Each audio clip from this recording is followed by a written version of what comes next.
Now on behalf of the EFD, Mr Farage. Well, good morning, Mr Schulz. President Schulz, I know it's my job to congratulate you, but given that we knew this result 2.5 years ago as a result of a stitch-up, there really doesn't seem to be much point. I mean, after all, nobody in Europe would ever, modern-day Europe, would ever have a big, powerful job that was decided by a full, open process. I'm sure Mr Barroso would agree. I was musing this morning. I was thinking, what kind of President Schulz are we going to get?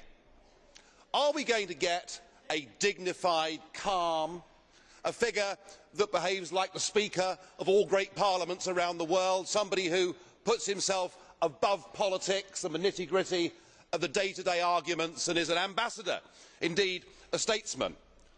Or are we going to get the Martin Schulz we've got to know since 2004 as leader of the Socialist Group? You know the one I mean: snarling, angry, unable to control his temper, intolerant of anybody with an alternative point of view, somebody who is contemptuous when in free referendums people have the temerity to vote no, somebody who is anti-British to his fingertips and doesn't like free markets. I was wondering which one would we get. Well, your opening speech has settled that question for me, and it's pretty clear.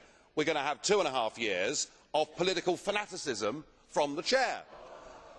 And I have to say, only a third world country, only a banana republic would want to have an overtly political president of a parliament. But it's what we've got. I may represent the smallest group in this parliament, Mr Schulz, but I can tell you that it's a group whose ideas and whose views are now being echoed by a growing number of citizens right across this continent. I'm sure you'd agree. The opinion polls show it's kind of 50-50 whether people think this EU is a good thing or a bad thing.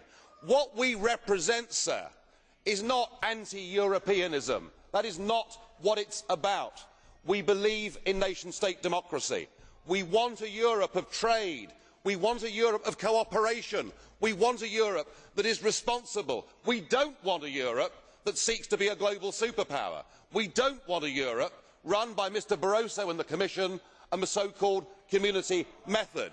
And I will do my very best to provide political opposition to your presidency over the course of the next 2.5 years, and I hope you give us a fair hearing. Thank you.